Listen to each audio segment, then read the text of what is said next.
ये है K2 metre. ये एक ऐसा डिवाइस है जो आसपास मौजूद इलेक्ट्रोमैग्नेटिक फील्ड की ताकत को इस पर लगी लाइटों के जरिए दर्शाता है।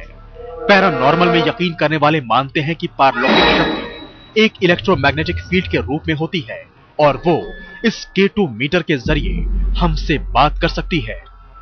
जगह जगह पे हमें एनर्जी पैकेट्स मिल रहे थे। इलेक्ट्रोमैग्नेटिक फील्ड जगह जगह पे कहीं पे हाई हो रही है, कहीं कम हो रही है। जबकि आप देख रहे होंगे इस एरिया में कोई भी इलेक्ट्रिसिटी नहीं है, ना ही कोई इलेक्ट्रिकल वायर है। कुलधारा में K2 मीटर ने हमें कैसे हैरान कर दिया, हम आपको वो भी दिखाएंगे। लेकिन इससे पहले कुछ और डिवाइस के बारे में जान लीजिए। ये है EVP डिवाइस, यानी इलेक्ट्रॉनिक वॉइस फेनोमेना डिवाइस। इस उपकरण के जरिए वातावरण में मौजूद वैसी आवाजों को रिकॉर्ड किया जा सकता है जिसे हम आमतौर पर सुन नहीं पाते। अपने प्रोग्राम में हम कुलधारा में EVP में रिकॉर्ड हुई आवाज भी आपको सुनवाएंगे।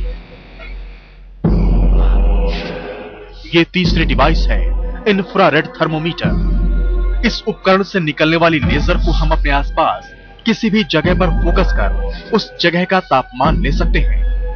पारलौकिक शक्तियों में यकीन करने वाले लोग मानते हैं कि जब ये ताकतें चलती हैं, तो अपने आसपास मौजूद ऊर्जा को खींचती है और वैसे में उस शक्ति के आसपास का तापमान एकाएक गिर जाता है। ऐसे में किसी जगह के तापमान में एकाएक होने वाली गिरावट को पारलौकिक ताकतों से जोड़कर देखा जाता है। इन उपकरणों से लैस हम कुलधारा के खंडहरों में आगे बढ़ रहे थे।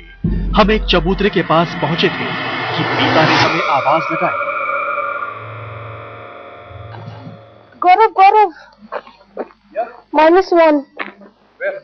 You're right here. हैरानी की बात थी कि तभी मीता के इंफ्रारेड थर्मोमीटर और गौरव के K2 मीटर ने असामान्य रीडिंग दी थी। आप देख रहे हैं कुछ एनर्जी है जो शिफ्ट कर रही है। पहले यहाँ पे थी, अब आगे की तरफ जा रही है। यानी कि कुछ ऐसी चीज है यहाँ पे, कुछ है यहाँ पे जो अनएक्सप्लेनेबल साइंस है। हालांकि हम उसे अपने कैमरे में रिकॉर्ड कर पाते, उससे पहले ही रीडिंग फिर सामान्य हो गई। लेकिन इस घटना ने हमारे दिलों की धड़कनें बढ़ा दी थी।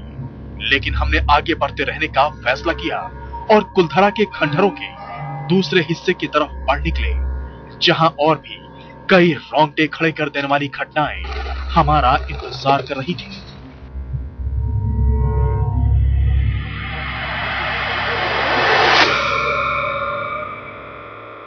कैमरामैन अशोक धनोट और विमल भाटिया के साथ अहमद अजीम, कुलधारा, जैसलमेर, आज तक।